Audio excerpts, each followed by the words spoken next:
So welcome to Exam 3 review. We're going to be going over a lot of information. We have a lot of chapters. We have chapters 41, 45, 46 through 49. And we know that the last couple were just done this week. So most of you, yes, you all have had that ability to already have that PowerPoint. So that's good. And you've already had class. So you've already heard all my stories.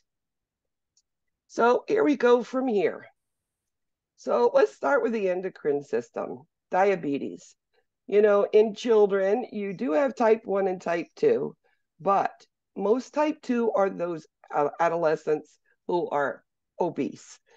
Usually, always, if you see a child, a young child, you know, under the age of 10 that has diabetes, they are type 1 and they are type 1 for life.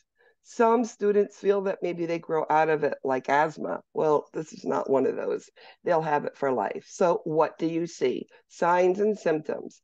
Well, three P's, because remember, there's probably diabetes insipidus, which is two P's. So, remember, this is three.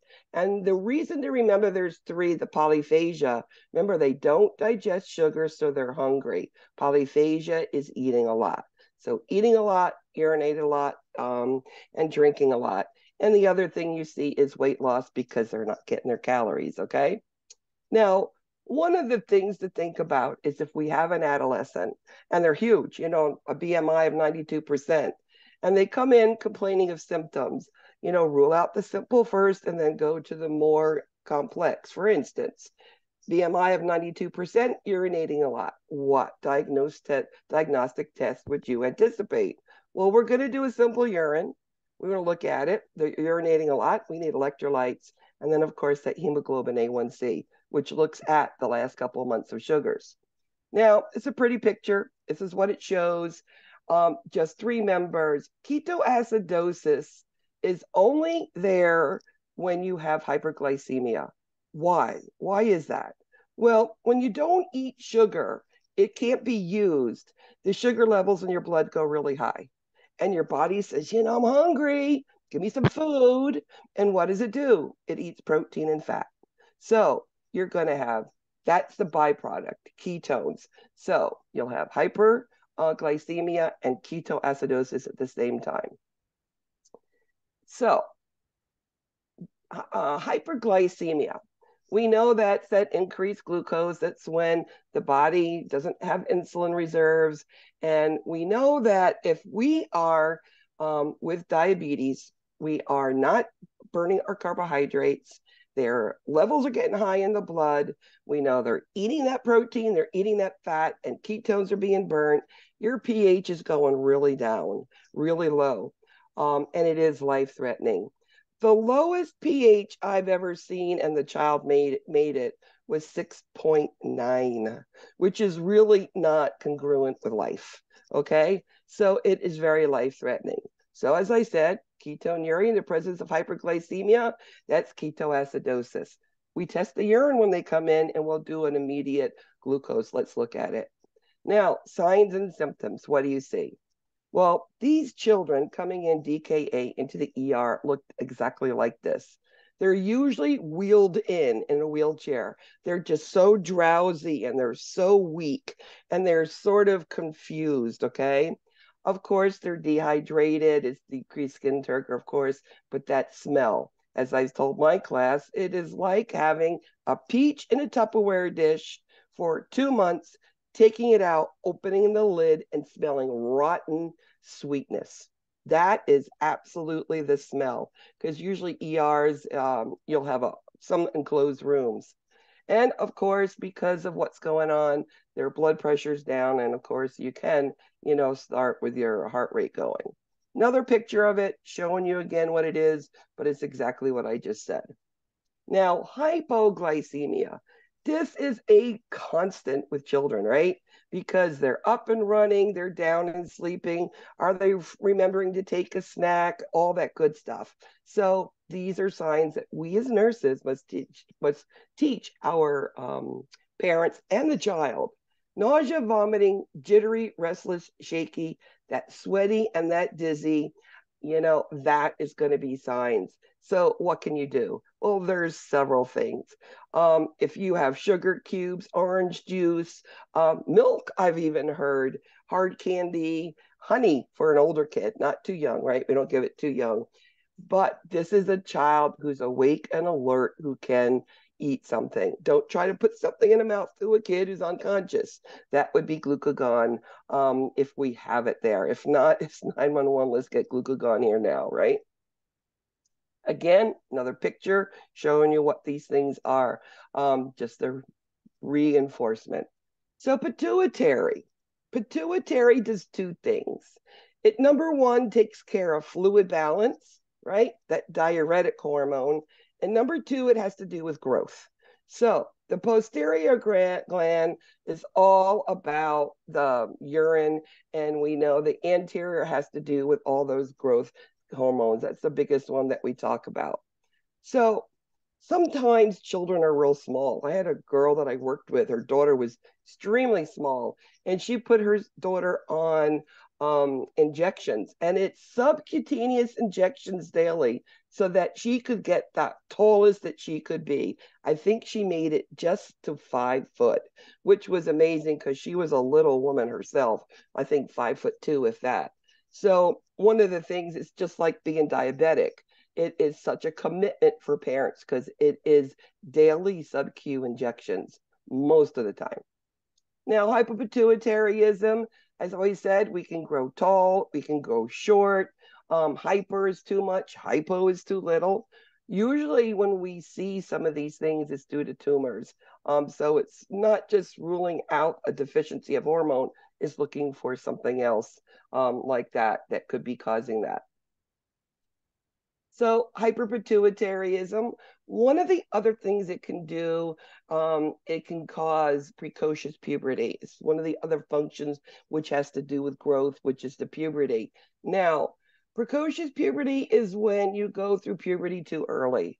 A young girl at 6 is getting breasts and trying to get her menses, or a young man is starting with a beard at age 6. So we can stop it. There's medications we can do for that. It's actually called Lupron. Now, diabetes insipidus. This is the posterior gland, and it is 2 P's, right? Posterior is in diabetes insipidus. So you drink, and you urinate. What's the problem with that? Well, if you're getting rid of too much fluid, you're losing electrolytes. Also, you could become dehydrated. So we need to make sure that we are monitoring vital signs on these children, okay? And vasopressin is what we give for that. And we know it's working because the urinary output stops being so much, right? It decreases.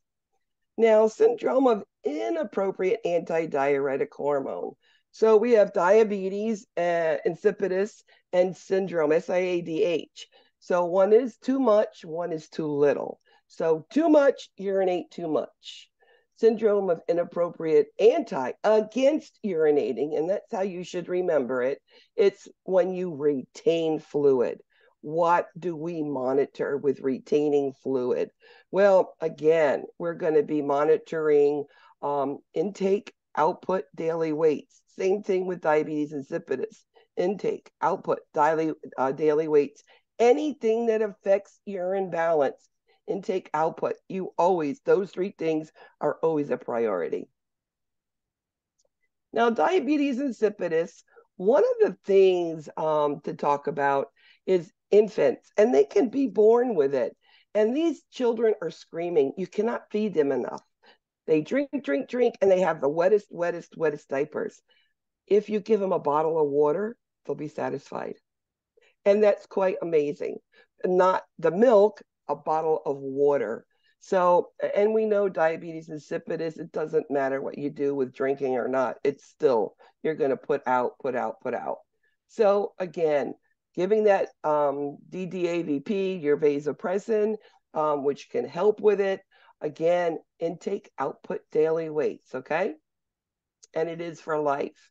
SIADH, another picture to show you, it just means anti-diuretic, against urinating, which means you're just filling up with all that fluid. Again, filling up with all that fluid, what did I tell you? Intake, output, daily weights, and look for that water. Where does it go? You know, is it congestive failure, right? So how do we treat too much fluid and you're not getting rid of it? Well, we're going to go low sodium and we're going to restrict the water. And it does make a difference here because if there's nothing going in, it can't be saved anywhere, right? And children, if we get them too far and it's not noticed quickly enough, they'll have seizures. Again, there's antagonists to vasopressin that they give, and that can help correct it too. Another picture for you. Now, thyroid. We know thyroid hormones are needed for proper growth and development, right? It's for growth in children. That's the difference between children and adults, that children need it to grow, so they need good levels. Now, hyperthyroidism is too much. Too much thyroid hormone is being released, and this could sort of act like the thyroid storm. And the thyroid storm is hyperthermia, hypertension, chest tightness, tachycardia. And usually these children need some sort of beta blocker to break that heart beat, etc. And then they're going to need either that thyroid taken out, or if they're taking too much of their medication, to make sure that they're taking it much more controlled, because those things, both things can happen. Now, one of the things, if it's true and real, thyroid hormones coming out too much, we're going to give this child something called prolythiosil. I know it is PTU. It's usually the initials that they use on the labels all the time. One of the side effects, and we need to teach these parents, is leukopenia. Well, what's leukopenia? It's a decreased white count, which means what? They're susceptible to infection, fever, sore throat. So you would warn them of that. And we treat the leukopenia if we're seeing that going on with glucocorticoids, and we really need to notify the physician if that's going on. Another thing is that hyperthyroidism, you know, you can do surgical removal or you can ablate it with radioactive iodine. Just to know that those are the procedures that would have been done. Now, if a child gets older and we haven't determined that they're having a thyroid problem, you know, maybe they're a little smaller, but they're still growing, because that's usually the big telltale sign. I've always said that every visit, what do you do to a child? Guaranteed a height and a weight, guaranteed. And why? Because we want to monitor that they're getting bigger. Are they growing the way they should? That's why you know your percentile where your kids are every visit, because we're looking at like an endocrine dysfunction, which could be thyroidism. So you'll see decelerated growth. You're going to see dry skin, just like adults, puffy in the eyes, just like adults, sparse hair with this, and then constipation, cold intolerance is that the adults, same thing with children, sleepiness and mental decline. So dry skin, and you know, their hair is getting really thin. And usually, believe it or not, it's things like the hair getting thin that will bring parents in, because they don't want their kids to have, you know, this patchy hair. What's going on, right?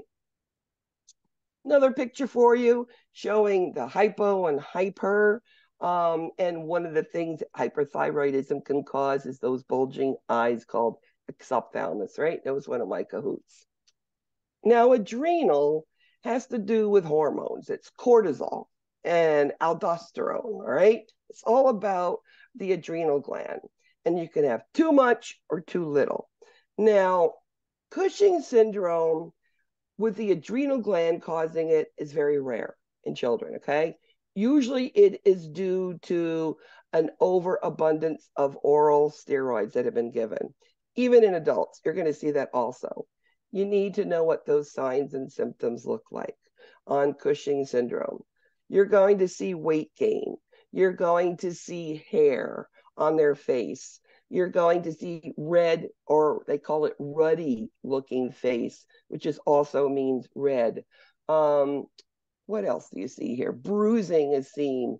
Um, it's acne when they didn't have it. There's just so many things that you will see. And then these might have skinny arms, but they got big round. Their trunk is big and full, and just holding the weight. And it could be a child who eats normally, but is gaining weight, gaining weight. It's Cushing syndrome is due to the steroids.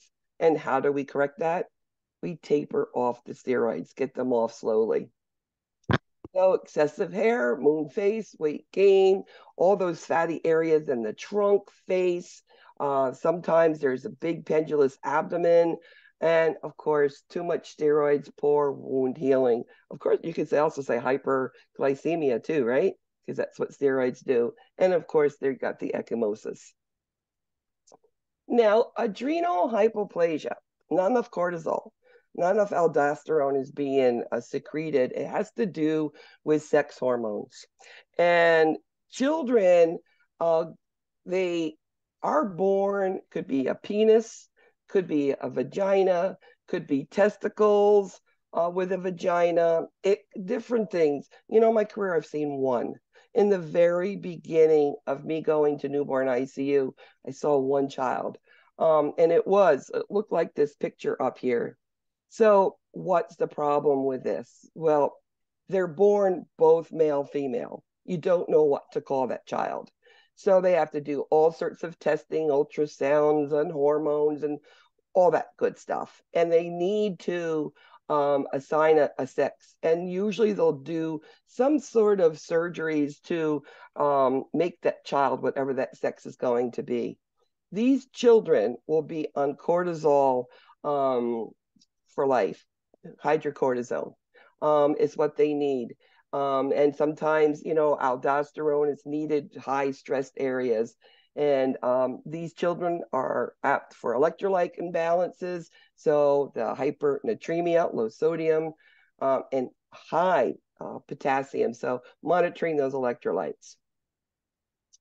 Now, neurological dysfunction, we know that there's many things that can cause problems. It could be tumors, could be head injuries, could be meningitis, it's cerebral edema, seizures. All these things could cause that dysfunction. Now, seizures in a child is basically something in the brain. There's some little synapse there that gets upset and buzzes.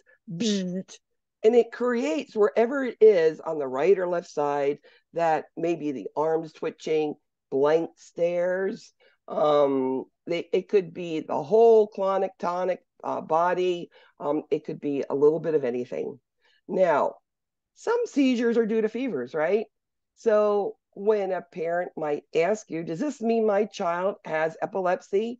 Well, look what the definition is. Epilepsy is condition characterized by 2 or more unprovoked seizures in 24, more than 24 hours apart. These, they're just more frequent and fevers didn't cause them, etc. So usually one febrile seizure does not make a child epileptic, and it's something that we can tell our parents because they will, as my daughter-in-law does to this day still, carries a thermometer around in her purse, and her kids are 9 and 11, but she's got a brand new born baby boy, so I know she's monitoring him. So what causes seizures? I mentioned some of them. Infections always, meningitis, right? Any lesions, hemorrhages in the brains, brain bleeds, trauma, any malformation of the brain, genetics, if they get into something toxic, right? And of course, as I said, fevers. So seizures, what do we do? It's our understand. We know where the seizure, we have a patient who has a seizure. We find out why they have that seizure. Is it due to fevers or some other source? So we can monitor maybe electrolytes, whatever needs to be looked at. But you walk into a room and you have a child having a seizure. So they're in bed. So make sure, number one is safety. All right. That means the bed down, side rails up, and if we can, and the head of the bed down. And if we can put something on the side rail so they don't bang it, because they bang really hard in these tonic-clonic type of seizures, and then turn them on their side. because they'll usually will vomit. So priority is basically, the safety right now. And then, of course, if they're playing with toys and stuff that could hurt them, get it out of the bed. I just throw it, to the end of the bed on the floor, just get it out there. And then, of course, the other thing I would do is call for help, right? You can't just sit there and manage it yourself. So with a seizure, we're taught, 4 rails is considered a restraint. If there's seizure precautions, that's okay. If there's seizure precautions, yes, you can have the side rails up, especially in children. Children, that's not restraint, that's safety. It's a difference. You Okay. understand that? Okay. Hmm. So there's all sorts of seizures, okay? When we think of the normal, like when the arms, the legs, the thrashing, that used to be called grand mal. It is now called the generalized seizures or tonic-clonic. That's usually what you think of. I mean, yes, there's the one, maybe one little finger twitching, eye twitching, stares, et cetera, but, or those just staring into space, of those absent. But we usually think about it as that tonic-clonic one. It's that flexion, extension, jerking, and it's that loss of consciousness too, that also puts it into that grand mal area or tonic-clonic. Now, cerebral palsy is something that happens. We don't know why. We have all sorts of thinking, maybe malformations in brain, maybe it was something metabolic. A lot of times it's due to hypoxic or anoxic episode at birth, for many different reasons. Cerebral palsy is that impaired movement. They cannot control their muscles the way that they should. And it can go from very mild to very severe. Um, that spastic cerebral palsy is the one where my little boy, where I used to do clinicals, Jonathan, and he would see me and his hands come up and he would just start shaking. And he was so spastic because he just wanted me to come there and hug him and kiss him. Um, they unable, and if he could eat, he would be unable to control the arm, the hand, even with really specialized equipment to feed himself. So that is cerebral palsy, the spastic type that you would see. Now, head injury. Head injury can be due to falls, motor vehicles, bicycles, sports, anything. Um, and what the thing with head injury is something happened inside the brain. It could be due, many times these head injury, of course, is due to some sort of trauma injury, falling off of second stories, balconies. I've seen motor vehicle accidents. I've seen hit by cars. I've seen so many different things and so many outcomes for it. Okay. So, the one thing when you talk about head injuries, one of the things is that we need to be monitoring the neuroscience, pupils. I mean, if you see pupils non reactive, we know that that child's brain is dying. So, we need to get that pressure removed in the head. So, we know the complications of that pressure in there is the brain is not going to get any sort of blood flow because the pressure is pushing it, because increased cranial pressure because of infection, cerebral edema. So that would be showing you something's going on.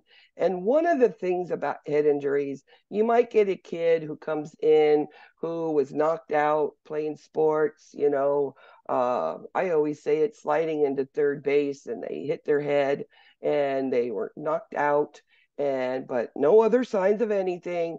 The parents bring him in to be looked at because they were knocked out and the kid's fine. Well, then the kids start saying, so was I safe? Was I safe? Did we win the game? And then it gets to the point where you can't wake them up. Now, change in a level of consciousness, acting strange, confused, your head injury is increasing. More blood is in there, okay? Another sign. Children, unlike adults, really don't. Children vomit with head injuries. Adults don't like children. So if you see them vomiting more than 3 times with no relationship to when they ate, their pupils looking different, or they're not seeing correctly, or now they can't walk, or the headache becomes worse, or wakes them up from a sleep. It can happen. We know that head injury is getting worse, and that's an emergency. We need to notify the physician. So, change in level of consciousness, mental status, acting strange, restless, difficult to arouse, vomiting more than 3 times, pupillary changes, the vision, something happens, you can't walk, that headache, that can even wake them from sleep. And if there is one fixed big pupil, dilated pupil, that is an absolute neurological emergency. So we know that something's really pressing. And the brain doesn't like to be pressed. He wants his blood supply, and if not, it's going to die, and it will be permanent. Now, spinal cord injuries. I mean, I told you all yesterday in class all about my little kid who actually slid into third base, and we heard a crack when his head hit the knee, and he came into the ER by rescue in a chopper, and he had right side paralysis and left sided that was already starting to be paralyzed. Now, I got that kid through it all, and a year later, the kid came to me and hugged me for taking care of him. Why? Because I watched his spine at all times. No one touched that kid, moved that kid without me giving the okay, and my hands were on that head and on that neck. Priority, immobilize the spine. Okay? Meningitis. Meningitis, there's viral and there's bacterial. How do you treat viral? Well, Tylenol, Motrin, ibuprofen, acetaminophen, liquids and rest, right? But we know that meningitis has, those symptoms. You're going to see those fevers, headaches, nausea, vomiting, stiff neck. And this usually is more, believe it or not, more on the bacterial side, especially that sleepiness, because the bacteria is really going into even the blood. White counts are usually pretty high, and your brain is not happy.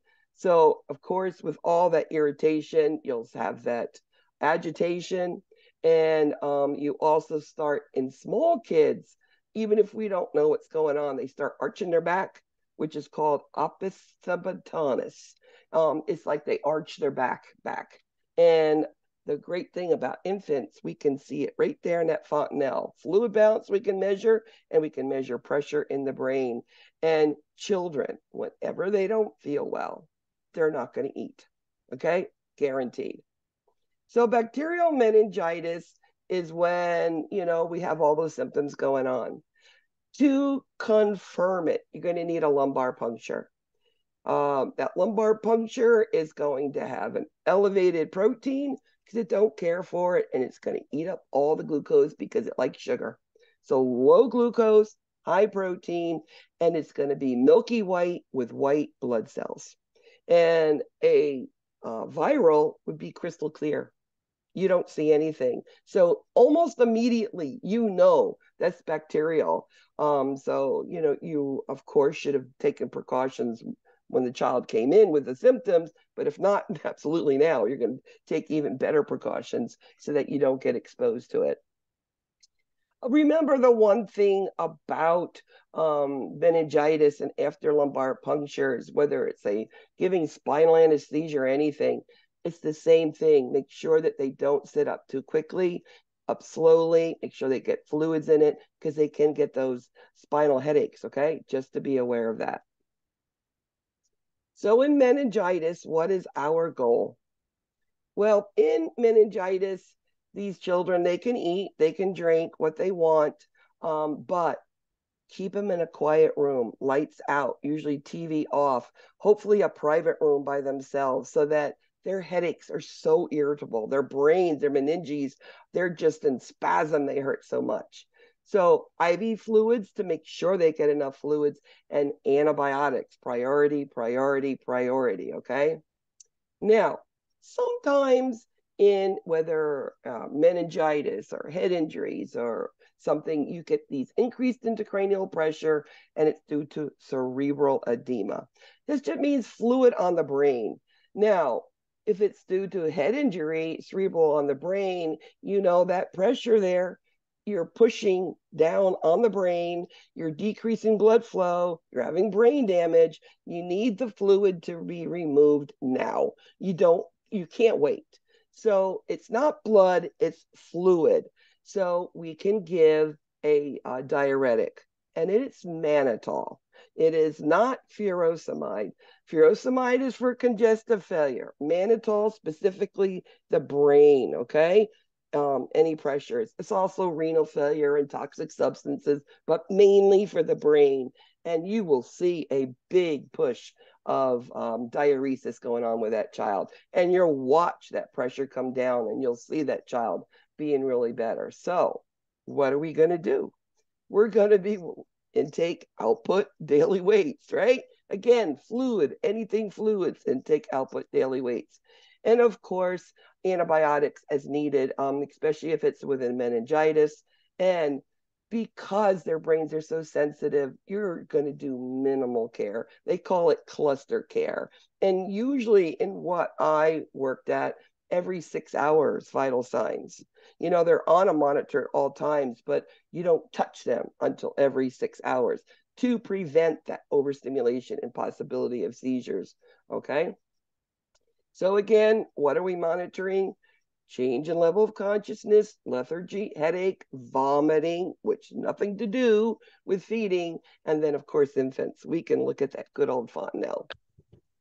Would or Yes, do go ahead. kids have the increased pulse pressure like adults do? Yes, they do. Okay. And you would actually treat increased intracranial pressure by ventilation, Okay. just like adults. You can blow off the CO2 and you can cause vasodilatation or vasoconstriction. Constriction will put it back up, dilatation will bring it down. So we hyperventilate them to get the numbers down. And it does Right. work. Children or adults, I've watched it. Hmm. That's a great question, though. Thanks. So myelomeningocele, this week's lecture, is when the low back is open. And it's like the nerves and the spinal cord from the lower section are ripped and pulled up and outside the body. And it's that big blob, like it looks right there.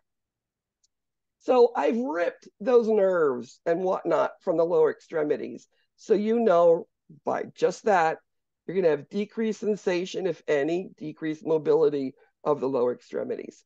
So one of the things you need to watch for sure is bowel and bladder function.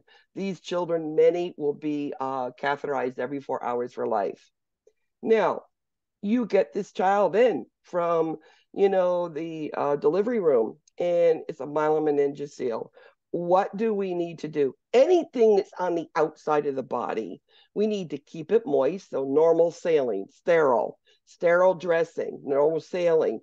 So we keep it nice and moist, and then we keep it free from irritation. Okay, because we're pretty soon are going to shove that back in there.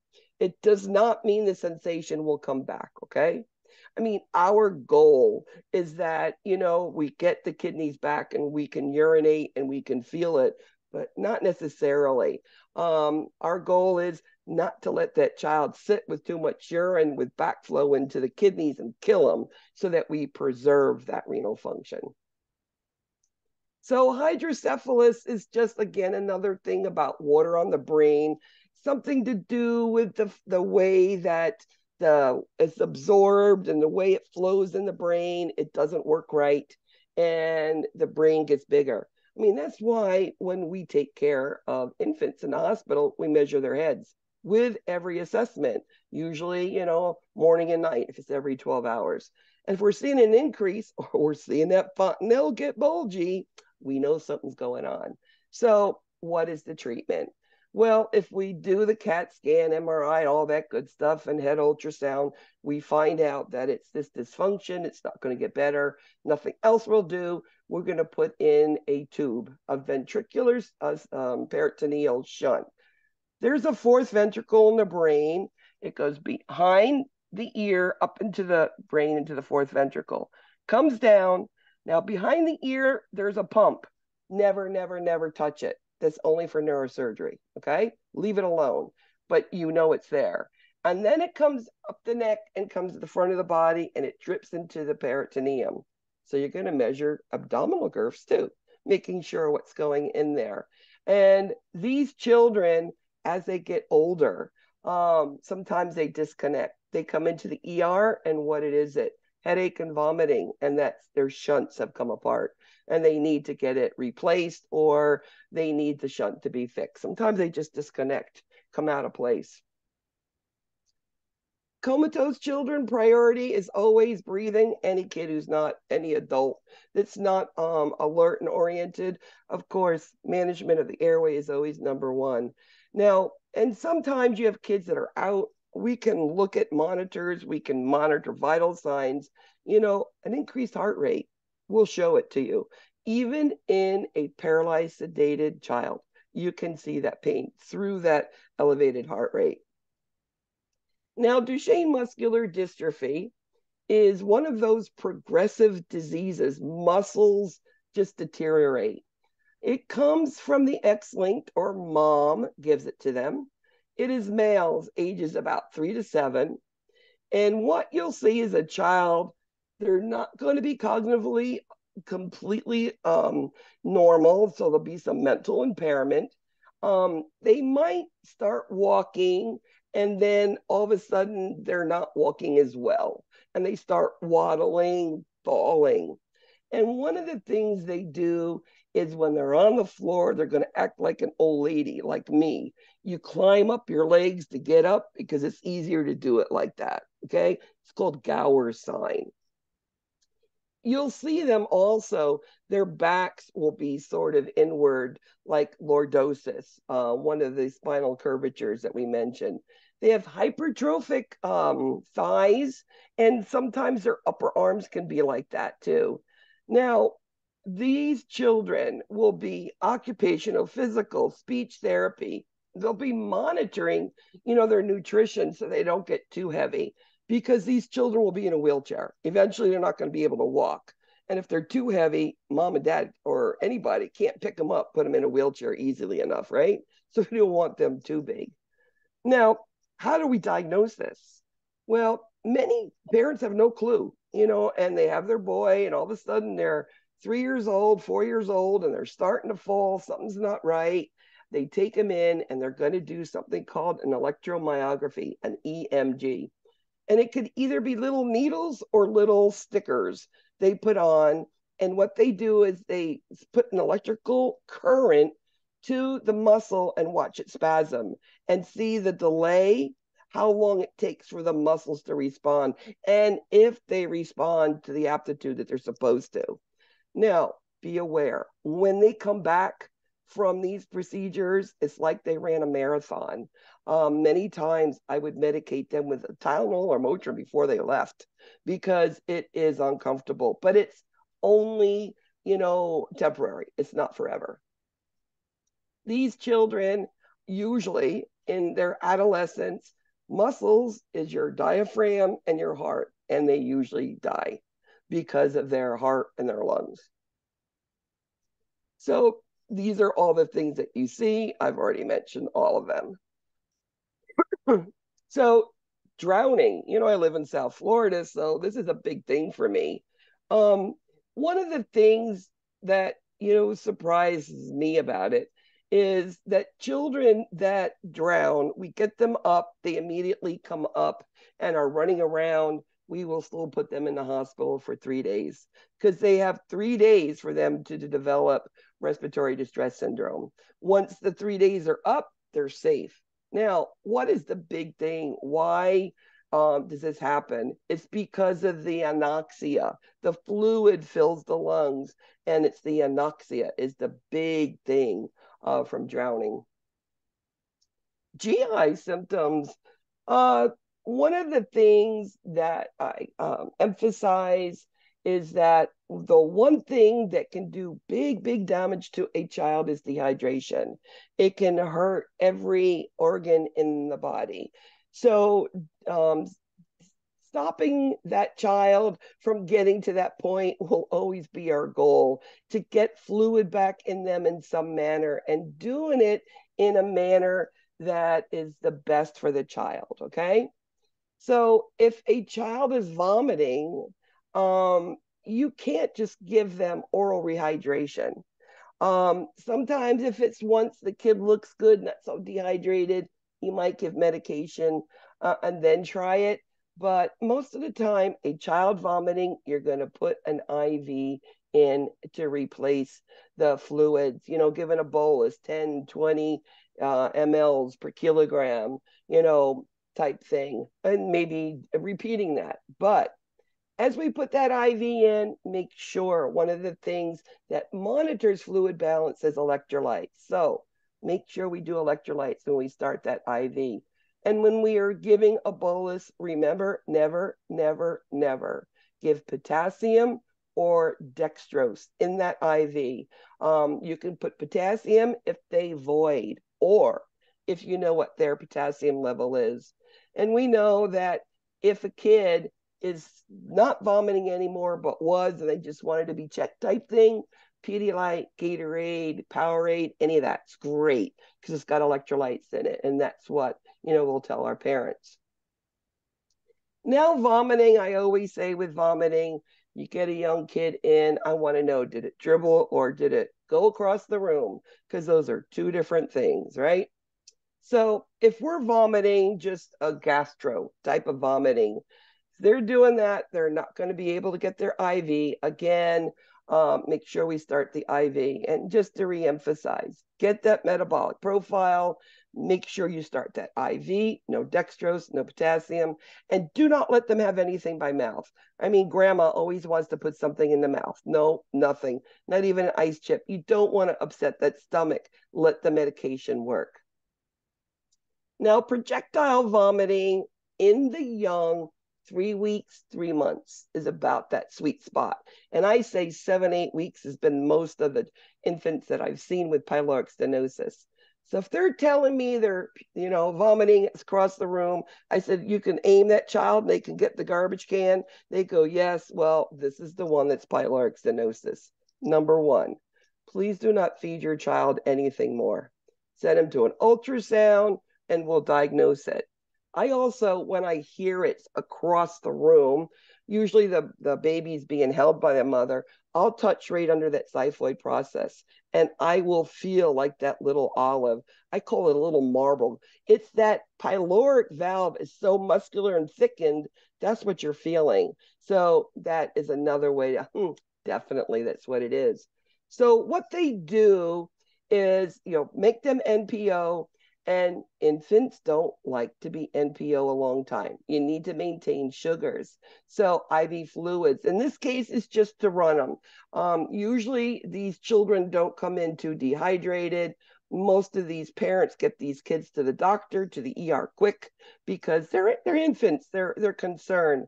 So just NPO IV fluids with this one because that keeps them hydrated, their blood sugars. And the next day they're eating either clear liquids, breast milk, or maybe they'll start in with Pedialyte and then they'll give some formula. These kids do well. Many don't have any issues for the rest of their life. So now we have diarrhea. We know vomiting, you're vomiting acid, so you're left with metabolic alkalosis. When that's alkalosis you're left with, okay? Acid goes away. When you have diarrhea, all of those digestive proteins are alkaline. So you're going to see alkaline coming out. So you're left with metabolic acidosis. You will see about 4 questions on your HESI, recurrent acid base. So I make sure I let you know that. So diarrhea, unless they are out and unconscious, you're going to give them oral. Okay? Oral rehydration. And you need to introduce a diet because if you don't introduce a diet, they're going to continue with liquid because there's nothing in there but liquid. And you want to try to stop it up. The other thing we give is probiotics. That's what we tell parents to give. And that does help. I mean, if the kid is severely, severely, severely dehydrated, of course, that would be an IV. That's the exception. But we feed our diarrhea children. So dehydration, we know what's all about. We know that it could be due to many different things, and we know dehydration is dangerous in children. So, again, just telling you, if we are so dehydrated, give them IV normal saline, do that basic panel, and no potassium or no dextrose. I think it's the third time we saw that, right? So, GI, another problem is appendix. Now, appendix, usually the kid comes in, I can see them across the room. They're usually bent over, holding their right lower quadrant, and they're limping on the right leg. I'm like, oh, that's an appendix. And then, of course, you do your examination, McBurney's point and rebound tenderness, and yeah, that's what it is. If they have pain, get to the OR, they'll be home in 6 hours. But if the pain stops, it's burst. So these children will be admitted for several days post-op. Yes, they still go in there, they still clean it out and flush it, etc., because that's all toxic material in the peritoneal cavity. So those intestines are angry. They're not happy right now, so you need to rest them. How do we rest them? NPO and an NG tube. We're going to give IV fluids, so they need something to live on, and IV antibiotics, absolute. If there are any preoperative medications that are imperative, we will, of course, give them IV if that's possible. Now, that NG tube is there until we start hearing bowel sounds rumble. These children up, out of bed, cough, deep breathe. Make sure you give them pain medicine before you do that.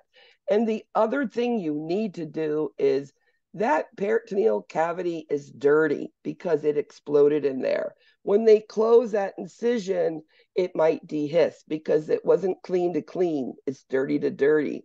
And even when they close it, so monitor the dressing or the site. You could dehiss. This is one that you might see a dehiscence with. Reflux. This is when food flows back up into the esophagus. Young kids, infants, you're going to watch their backs arch. You're like, ooh, this kid is reflux. How would we treat it? Well, we put a little rice cereal in their formula, or we feed them a little rice cereal before we breastfeed them to hold it down, okay? We give them some sort of anti-acid. Ranitidine used to be the name. It's still in the book. It is now Pepcid, phantamine. That is what's given today. It's not ranitidine anymore, but I'm saying what the book says. Now, diet is important. It's just that little bit of rice cereal in these young children, and that will help. Now, older children, I mean, adults, many of us have reflux, right? And it's that chronic cough, and you can feel that heartburn coming up. And of course, any medication you give to an adult, any of those, the little Nexiums and Prevacid, and as long as it's given in a pediatric dose, they do have it for children also, just to let you know that also. And they'll do all that stuff, and then it's still refluxing. They'll go to surgery, and they will have what we call a Nissen fundoplication. Now, a Nissen fundoplication flips the stomach over up onto the esophagus. It prevents vomiting. So now you can't go up the esophagus. There's that esophagus can rest and it can heal. We do that also usually with gastrostomy tubes, because you usually give a bolus of feed, right? And it could go up into the esophagus. So routinely, they'll ask to do it so that it keeps the food down there. They should not be able to vomit. Now, another GI issue is hepatitis. And we know this is liver. We know it could be due to many different things. Usually children, it's more of a viral or a genetic immune type thing, but the liver can stop working well. So you can be in hepatitis A or B or whatever the number is, the letter is, but it's still hepatitis and it is infectious. So always we're doing universal cautions. Of course, wash your hands. Now, treatment. What does the liver do? It produces bile. What does bile do? Bile digests fat. So this child cannot digest fat. If they eat too much fat, they're going to get very bloated and have a lot of issues with gas. So high protein, high carbohydrates, and it's sometimes choosing on different food groups what is the best. Fried food, absolutely not. Milkshakes, absolutely not. It might be something like a regular glass of milk that you give instead of, you need nutrition no matter what. So give nutrition, make sure, does it have carbs? Does it have proteins? We're good. It has some fat. You can't take it all out, but try to get the best in because these children need a lot of calories. Fat does have a lot of calories in it, and it's not being used. Now, celiac disease is the small intestines, and it's an intolerance to gluten, and it's wheat, barley, rye, and oats. This child can have dairy, can have meats, can have fruits, can have vegetables. I would keep away from anything with bread. They can have rice. So that's usually the flip side. At least they can have that. Now, bladder exstrophy. Well, myelomeningocele is on the back. Bladder exstrophy is on the front, right? But it's still body part born on the outside. Goal: maintain that tissue integrity and prevent infection, right? And again, we are something with the bladder has something to do with intake output, right? Intake output, daily weights. They still urinate the right way. It's just the bladder is up there, okay? And it's just, they'll do that repair when they'll start to push it back in, and when they can, they will close it up, okay? So prevent infection and watch the skin on that one. Meckel's diverticulum is an outpatching, a bulge. It's something that sticks into the small intestines and it rips, and inside of it is this blood vessel. And it just bleeds and it can't stop. It just bleeds, bleeds, bleeds. And what you'll see is usually painless rectal bleeding. It can get to the point with a little bit of abdominal pain and cramping or some tenderness, and it could go even further into obstruction. They do surgery, they take it out, and these kids do well. Hirschsprung's disease. The distending colon is basically an obstruction. It is a megacolon. Nothing can go through. And the reason is this area that's getting big and outpatching has no nerves. There's no peristalsis. It sits there and gets bigger, bigger, bigger. And you're going to say, well, doesn't the infant feel it? No, because there's no nerves. So, nurses, what are we looking for? Well, if you look at that long thing that comes down after that distended colon, that goes to the anus. You might see a little bit of ribbon stools. You might. You might. That's one signs of it, okay?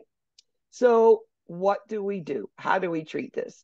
Well, we see little ribbon stools, hardly any bowel movements after the baby's born. In the first 2 days, they'll go in and they will do an x-ray first, and then they'll do maybe a barium enema, maybe a biopsy, seeing that there's no nerves, and then these children will go to surgery, and that piece of intestines is nobody's good. We're going to remove it.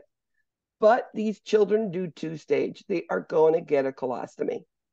Usually, they can reanastomose that and put it back, and they try to do it before the kid's potty trained, usually within the first year, usually the first couple months, but it depends on the child and how much they had to come out.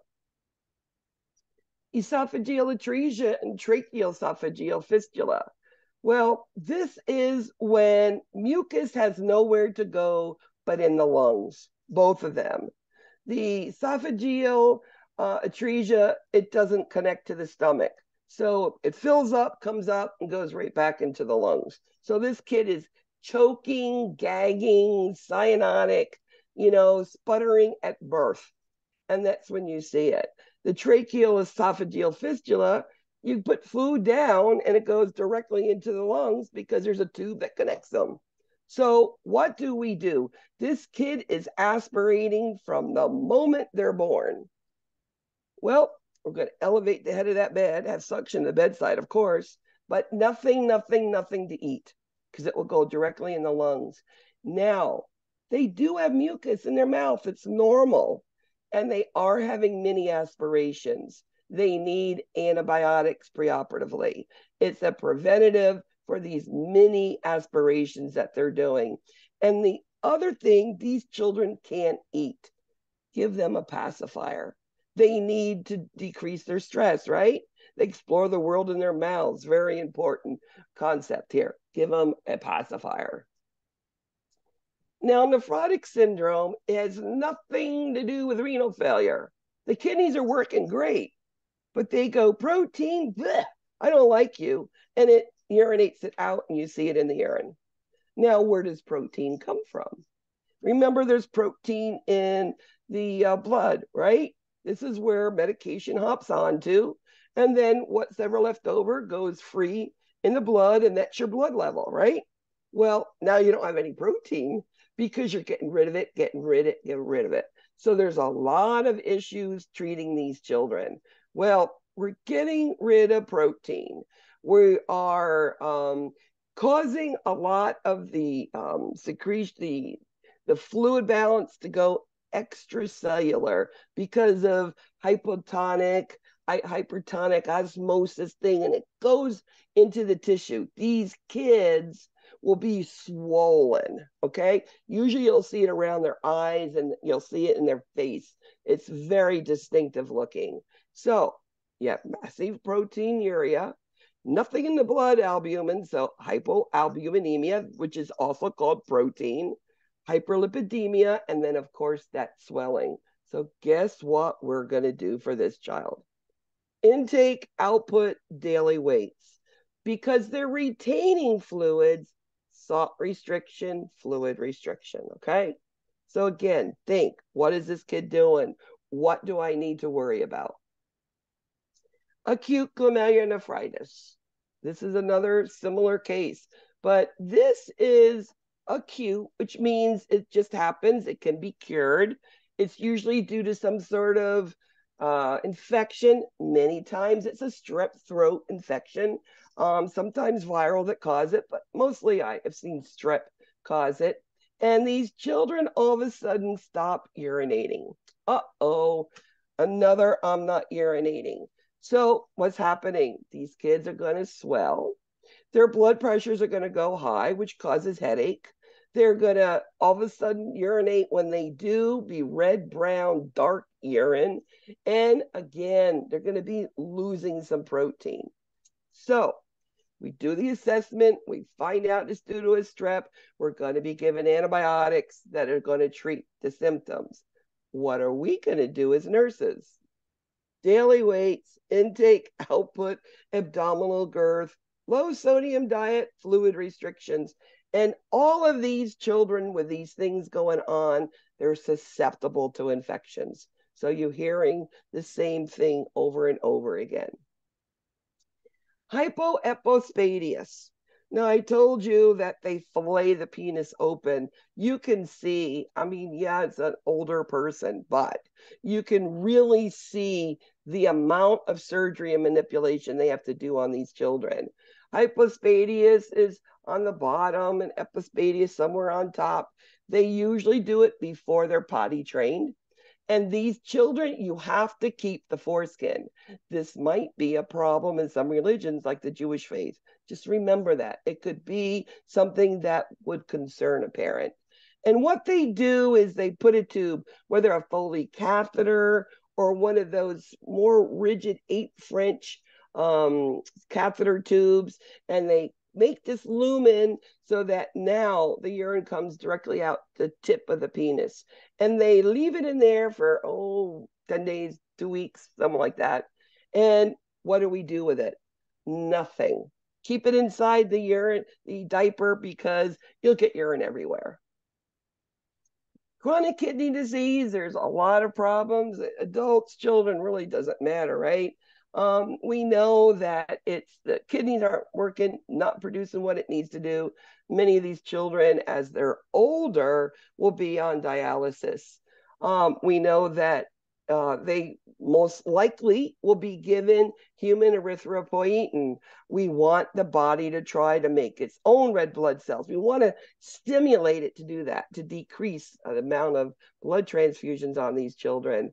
Also, children, we need to give vitamin D and calcium because they can have problems with their bones. They could be short, they could be malformed, and this will help decrease that from going on.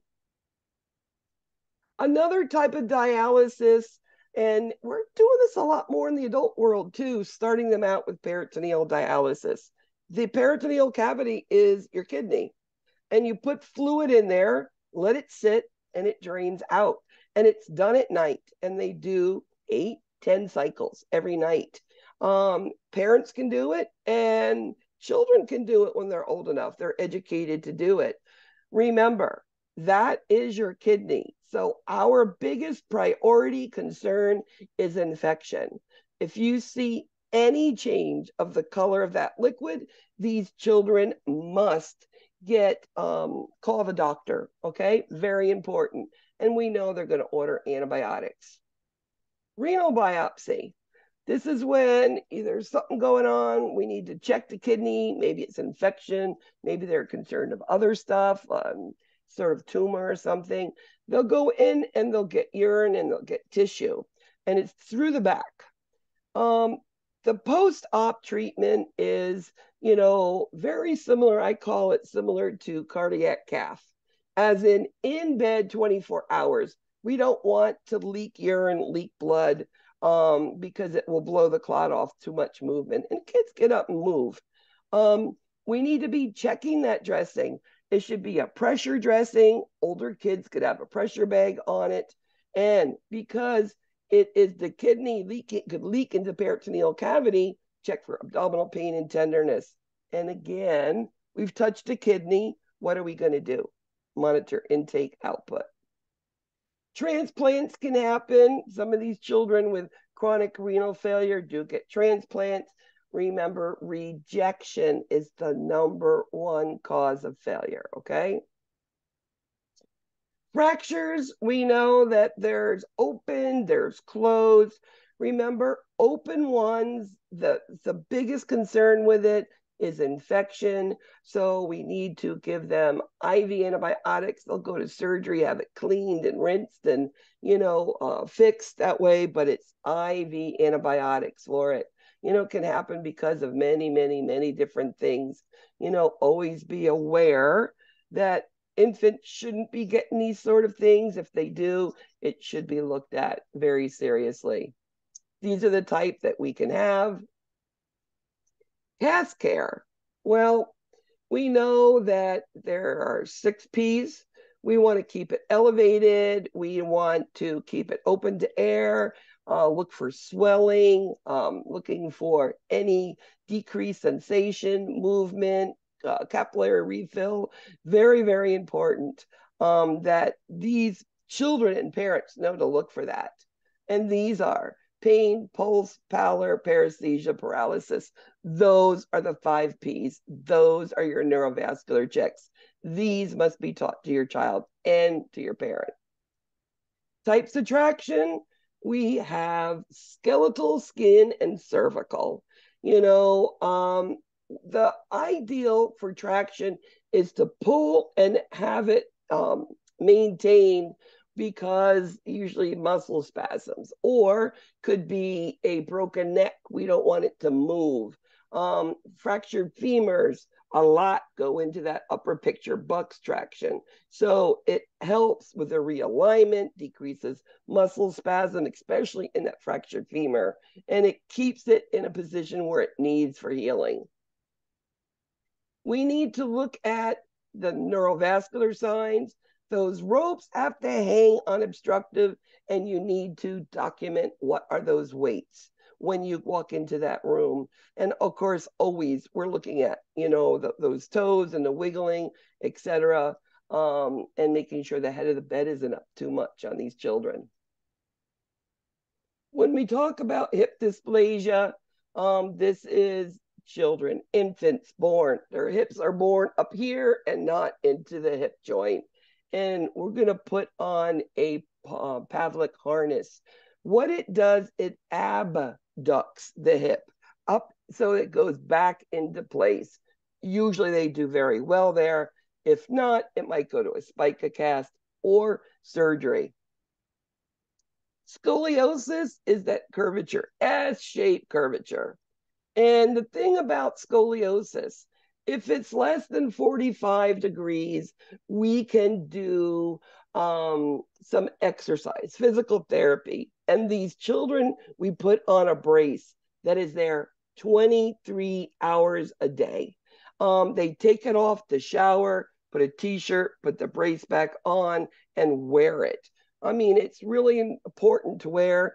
This usually happens at that adolescent growth spurt time.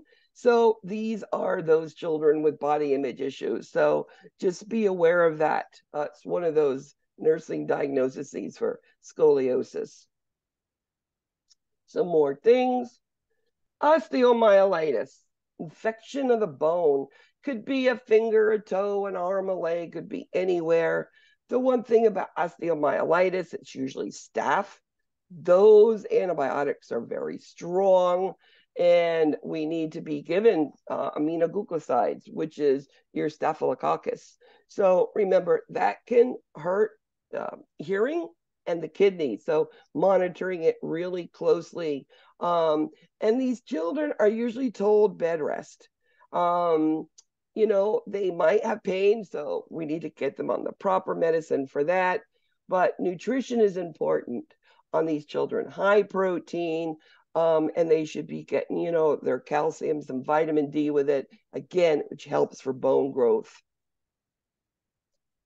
I mean, osteomyelitis, if they let it go too far, it could go to the point of amputation. I've never seen it gone that far. Lupus, my body attacks all the organs. Autoimmune disease, and you'll see a bunch of different things. That little rash, the butterfly rash, you'll see photosensitivity, arthritis, problems with any organ. One of the things that we need to be concerned about is sunlight. So make sure that they wear sunscreen and stay in the sun, early mornings, late afternoons, and don't let them be out there for too long. We do prophylaxis of steroids and antibiotics before procedures, so making sure they're compliant with that. JIA is the old juvenile rheumatoid arthritis, is a new name for it. And basically the body attacks joints. I have it, so I know the feeling. You lose motion of some joints because they're inflamed and they hurt. Getting up out of this chair after this review, I'm going to have to get up slowly. I'll be stiff. Mornings, I'm very stiff. Children, because of the joints and the inflammation, can have some growth disturbances with it. One of the things is uveitis, and it's an inflammatory eye disease that can cause ocular problems, and it could cause loss of vision. So just to let you know, those are things you would see with JIA. Guillain-Barré is usually due to an infection. I've seen it, 2-3 weeks before. And what would you see with Guillain, and what is our concern? Well, it starts from the feet, and it's a nerve problem. The nerves just stop working. And it starts from the toes, and it goes to the phrenic nerve, which goes to the diaphragm. So initially, you might be falling down, weak, waddling. Then you might have incontinence or constipation. And then all of a sudden, your phrenic nerve goes, and you are completely paralyzed, and you cannot breathe. These children are maintained on a ventilator, and they'll stay there until it starts working again. All of a sudden, you'll see the ventilator oh, the child's starting to breathe now. And then you'll see it go down to the feet again. Treatment. Treatment for this is IVIG. They think that is the best things that they'll go. Usually, if you can get this turning around within 3 weeks, they'll do really good. Longer than that, they're going to need more recovery, physical therapy, etc. But your big concern is your oxygen, okay? Because their phrenic nerves go. And this is the end. Of course, you're going to have the same type of dosage calculations. I've sent all the Kahoots. I will be posting these reviews to all of um, your professors, which most of you are mine. Oh, you're all mine right now. You'll be getting it pretty soon. So I'll be posting it for you and everybody else, okay? Any questions? Thank With the you. hydrocephalus, is it reversible or will they have that shunt for the rest of their life? Well, usually it has something to do with the way it flows. It doesn't flow for their life. And remember, they're going to have to keep changing it. These children come in to the ER and it's usually high emergency because your pressure in the brain, right? And it's usually the shunt. And usually at triage, like at a doctor, do your shunt series and I send them right over. I mean, that's how quick we want it done. And it's sometimes it's disconnected or they grew 6 inches. It happens and we know that. So yes, it is forever. Anything else? Well, that's all I got, guys.